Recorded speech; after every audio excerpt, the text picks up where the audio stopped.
यानंतर पाहूयात सुपरफास्ट 100 बातम्या। सुनील तटकरेंनी आमदार शिवाजी गर्जेंना समज दिली। कार्यकारिणीच्या कागदपत्रात फक्त 2च पदांचा उल्लेख केल्यानं सुनील तटकरे नाराज असून राष्ट्रवादीतील पक्षांतर्गत वादाला आता तोंड फुटेल। राष्ट्रवादीच्या पत्रावरून पक्षातच वाद निर्माण झाल्याची सूत्रांची माहिती। 10 मार्च 2026ला केंद्रीय निवडणूक आयोगाला दिलेलं पत्र बाहेर आल्यामुळे वाद निर्माण झाला। दरम्यान रोहित पवारांना पत्र कुणी दिलं याची चौकशी होणार असून कार्यालयातील सर्व कर्मचाऱ्यांची झाडाझडती होणार असल्याची माहिती सूत्रांनी दिली आहे। बारामतीतील रिक्त जागेसाठी पोटनिवडणूक जाहीर झाली असून काँग्रेस पक्षाकडून उमेदवार देण्यात येणार असल्याची माहिती प्रदेशाध्यक्ष हर्षवर्धन सपकाळांनी दिली आहे। दरम्यान राष्ट्रवादी काँग्रेस पक्ष भाजपच्या विचारसरणीकडे झुकल्याचा आरोप करत इच्छुक उमेदवारांनी आपला विरोध दर्शवलाय। या पार्श्वभूमीवर बारामतीत राजकीय वातावरण तापण्याची शक्यता आहे। माजी आमदार बच्चू कडू यांच्यावर अपघाताचा बनाव करून हत्येचा कट रचल्याचा आरोप करण्यात आलाय। या प्रकरणात चांदूर बाजार पोलीस ठाण्यात गुन्हा दाखल करण्यात आलाय। बच्चू कडू आणि गोलू माहुरे यांच्यावर आमदार प्रवीण तायडेंचे बंधू अभिजित तायडेंच्या हत्येचा कट रचल्याचा आरोप आहे। हत्येच्या कटाबाबत संभाषणाचे मोबाईल रेकॉर्डिंग करून पुरावा पोलिसांकडे सादर करण्यात आलाय। कट रचणे हा आमचा धंदा नाही। आम्ही रक्तदान करणारे लोक आहोत, रक्त देणारे लोक नाही, तर असं म्हणत बच्चू कडूंनी आरोप फेटाळलेत। आपल्याला बदनाम करण्यासाठी हे षडयंत्र रचल्याचा आरोप बच्चू कडू यांनी केलाय। नवी मुंबईत शिवसेना भाजप वाद पुन्हा चव्हाट्यावर आला। नवी मुंबई महानगरपालिकेच्या कार्यक्रमात उपमुख्यमंत्री एकनाथ शिंदेंचं नावच नाही। कार्यक्रम पत्रिकेत नाव नसल्याने शिंदेंच्या शिवसेनेचे नगरसेवक साहिल चौगुले आक्रमक झाल्याचं पाहायला मिळालं। वनमंत्री गणेश नाईक यांनी नुकत्याच उद्घाटन केलेल्या उड्डाण पुलाजवळ निषेध व्यक्त करत आंदोलन करण्यात आलं। मुंबई महानगरपालिकेच्या शाळांमध्ये आता समर्थ रामदास स्वामी रचित मनाचे श्लोक सक्तीचे करण्यासाठी प्रस्ताव मांडण्यात आलाय। मनाचे श्लोकचे नियमित पठण केल्यास आत्मपरीक्षण, सकारात्मक विचार आणि तणाव नियंत्रणास मदत होईल असा दावा विरोधी पक्षनेत्या किशोरी पेडणेकरांनी केलाय। तर हा प्रस्ताव समोर येताच MIM पक्षाने विरोध दर्शवलाय। पुण्यात शिवसेनेची बैठक पार पडली। पुणे लोकसभा आणि पुणे शहर शिवसेनेचा बैठकीत आढावा घेण्यात आला। तर मंत्री उदय सामंतांनी शिवसैनिकांना कानमंत्र दिला।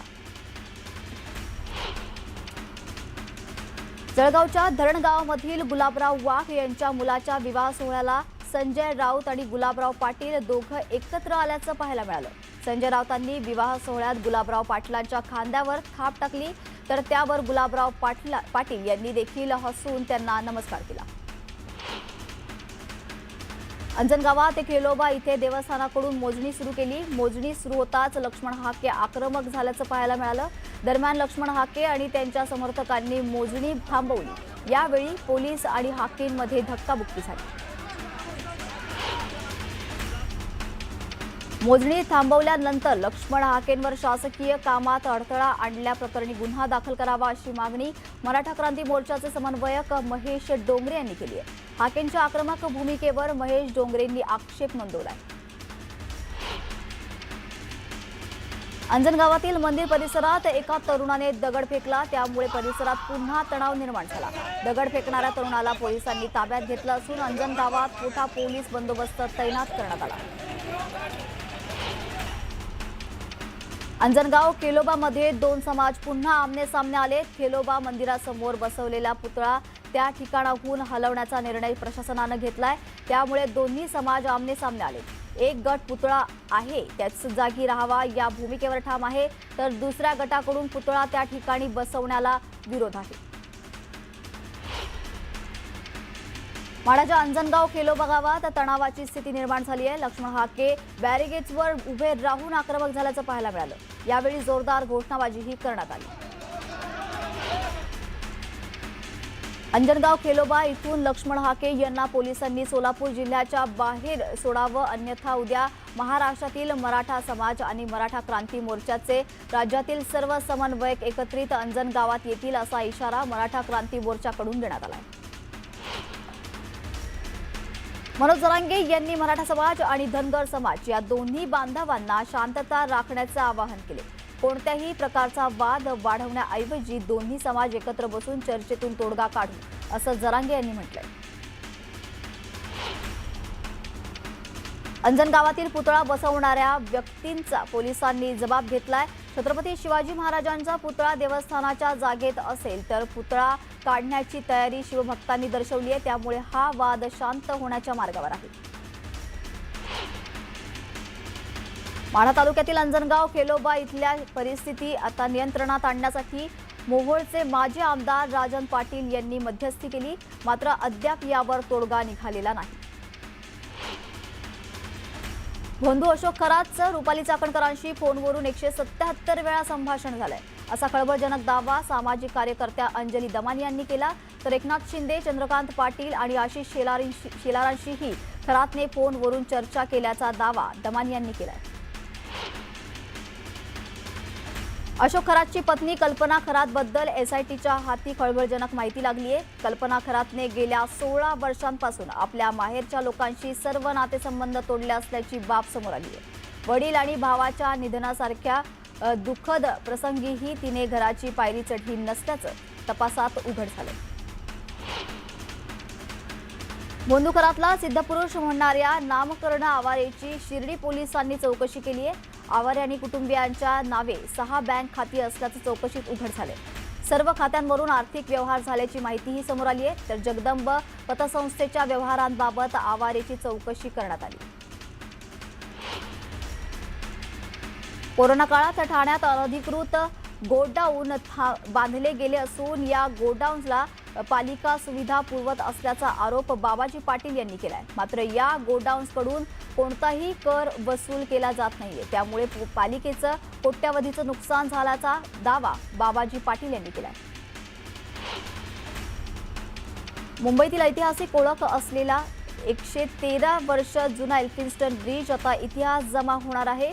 आज आणि शनिवारी मध्यरात्री या पुलाच्या अंतिम भागाचं पाडकाम करण्यात येणार आहे. या ठिकाणी डबल डेकर पूल उभारला जाणार असून हा महत्त्वाकांक्षी प्रकल्प MMRDA पूर्ण करणार आहे. लालबागमधील मिरची गल्लीतील अतिक्रमण हटवण्यात आलंय. पालिकेने दुकानांवर हातोडा फिरवत पादचारी मार्ग मोकळा केलाय. मसाल्यांच्या दुकानांसमोर लाल मिरचीचे ढीग लावून मोठ्या प्रमाणात अतिक्रमण करण्यात आलं होतं. दरम्यान दुकानांपासून 10 ते 15 फुटांपर्यंतच अतिक्रमण हटवण्यात आलं.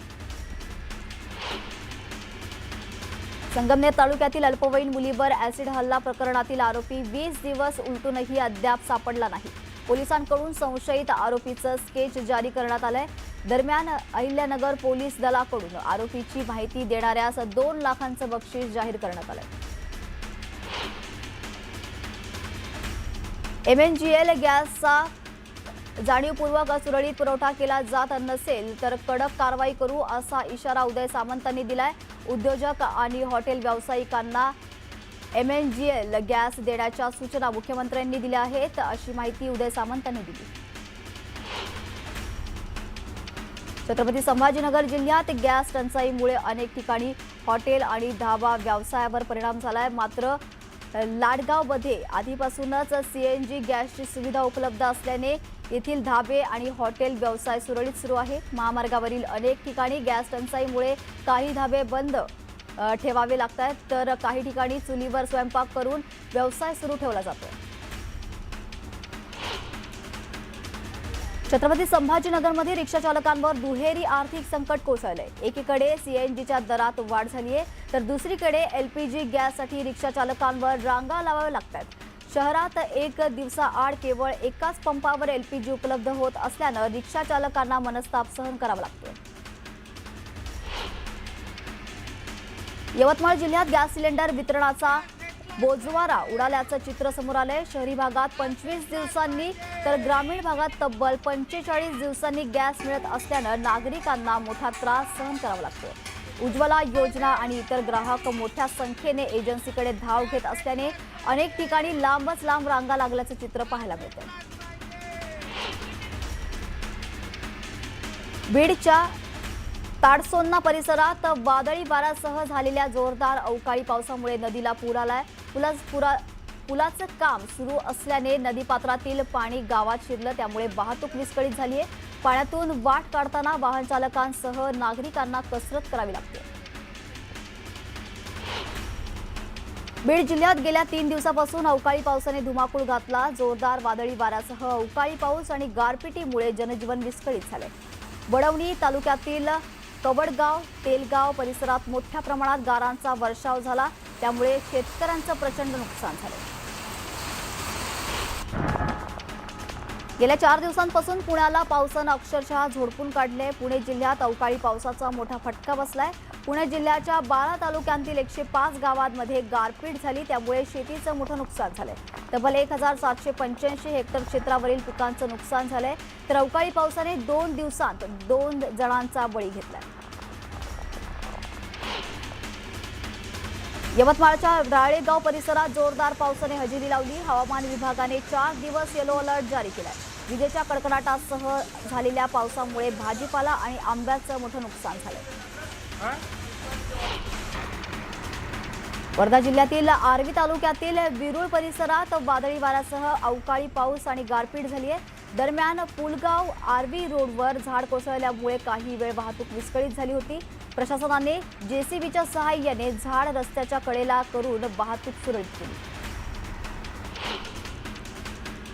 गेल्या 15 दिवसांपासून नाशिक जिल्ह्याच्या ग्रामीण भागात अवकाळी पाऊस आणि गारपिटीने अक्षरशः हाहाकार माजवलाय। मनमाड, सटाणा, निफाड भागात अवकाळी पावसाने धुमाकूळ घातला, त्यामुळे शेकडो हेक्टरवरील पिके उद्ध्वस्त झाली आहेत। मनमाड शहर परिसराला पावसाचा फटका बसलाय। गहू, कांदा, हरभरा, ज्वारी आणि बाजरी या उभ्या पिकांना पावसाचा फटका बसलाय। खळ्यावर काढून ठेवलेला हजारो क्विंटल मका पावसामुळे भिजलाय। दरम्यान मदत जाहीर करण्याची मागणी मका उत्पादक शेतकऱ्यांनी केली आहे। मावळ तालुक्यात झालेल्या अवकाळी पाऊस आणि गारपिटीमुळे शेतकऱ्यांचं मोठ्या प्रमाणात नुकसान झालंय। रब्बी हंगामातील पिकांना याचा मोठा फटका बसला असून अंदाजे 20 ते 25 हेक्टर क्षेत्रावरील गहू, ज्वारी, कांदा, भाजीपाला तसेच फळांचे लाखो रुपयांचं नुकसान झालंय। या अनपेक्षित नैसर्गिक आपत्तीमुळे शेतकरी आर्थिक संकटात सापडलाय। कराड तालुक्यात सलग 4थ्या दिवशी विजेच्या कडकडाटासह अवकाळी पावसाने हजेरी लावली। बोळेवाडी इथे वीज पडून एका शेतकऱ्याचा जागीच मृत्यू झाल्याची घटना घडली आहे। सतीश सूर्यवंशी असं शेतकऱ्याचं नाव असून या घटनेची माहिती मिळताच तहसीलदार कल्पना ढवळे घटनास्थळी जाऊन पाहणी केली। यवतमाळ जिल्ह्यात वादळी वाऱ्यासह जोरदार पाऊस झाला। पुसद तालुक्यातील रोहडा इथे वीज अंगावर कोसळल्याने महिलेचा जागीच मृत्यू झाला, तर एक व्यक्ती गंभीर जखमी झाली आहे। विजांच्या कडकडाटासह झालेल्या अवकाळी पावसामुळे नागरिकांमध्ये भीतीचं वातावरण निर्माण झालंय। पुण्यातील बानवडी पोलीस स्टेशन बाहेर खासदार मेधा कुलकर्णी यांनी कार्यकर्त्यांसह ठिय्या आंदोलन केले। जनावरांच्या अवैध वाहतुकीवर कारवाई न करता वाहन सोडून दिल्याचा आरोप करत कार्यकर्त्यांनी नाराजी व्यक्त केली आहे।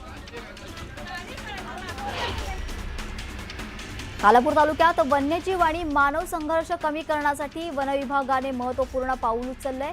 वाढत्या वन्यजीवांचा वावर, अपघातांची शक्यता आणि जखमी प्राण्यांच्या उपचारासाठी आवश्यक सुविधा लक्षात घेता अत्याधुनिक सापळा तयार करण्यात आलाय। चंद्रपूर शहरात ऐन उन्हाळ्यात पाणी पुरवठा विस्कळीत झालाय।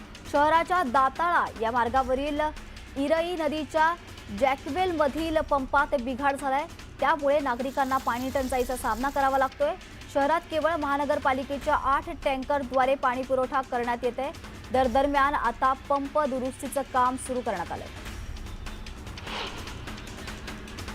कल्याण डोंबिवली महापालिका क्षेत्रात भटक्या कुत्र्यांची दहशत वाढली आहे। कल्याण पश्चिमेतील बारदान या गल्ली परिसरात महापालिकेची शाळा आहे। रस्त्यावरील भटक्या कुत्र्यांमुळे नागरिकांना फिरणं मुश्किल झालंय।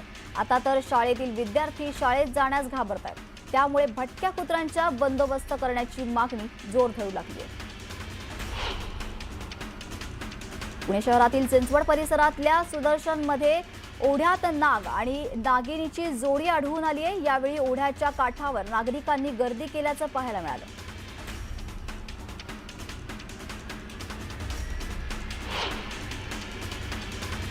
इथे घेऊयात एक छोटासा ब्रेक। पाहत रहा न्यूज 18 मराठी, आवाज महाराष्ट्राचा।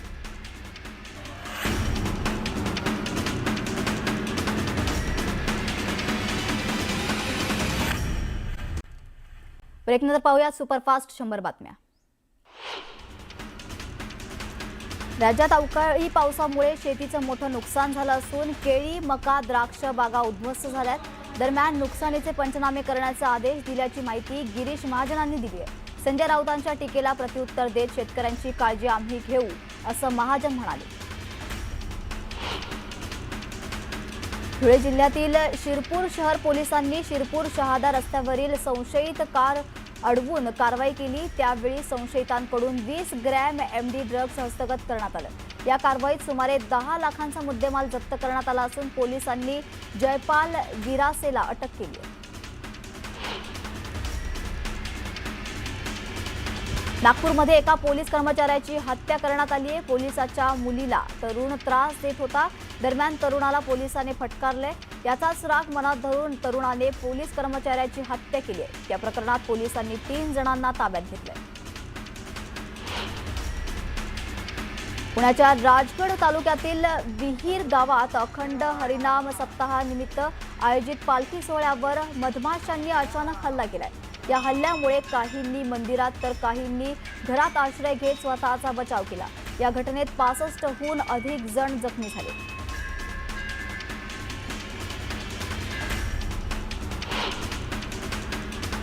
घेऊयात एक छोटासा ब्रेक। पाहत रहा न्यूज 18 मराठी, आवाज महाराष्ट्राचा।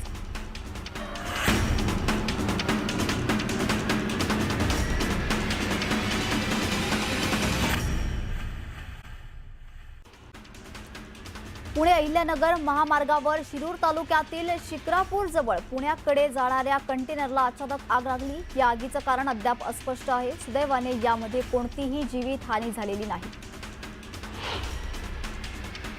शिवडीमधील गोडाऊनला भीषण आग लागली। आगीमुळे परिसरात धुराचे लोट पसरले। हिराजी गोविंदजी कंपाऊंडला आग लागल्याने एकच खळबळ उडाली। नाशिकच्या त्र्यंबकेश्वर इथल्या आंबेडकर चौकात उभ्या केलेल्या वाहनाला अचानक आग लागल्याने एकच खळबळ उडाली। या आगीत शेजारील वाहनालाही फटका बसत दोन्ही वाहन जळून खाक झाले।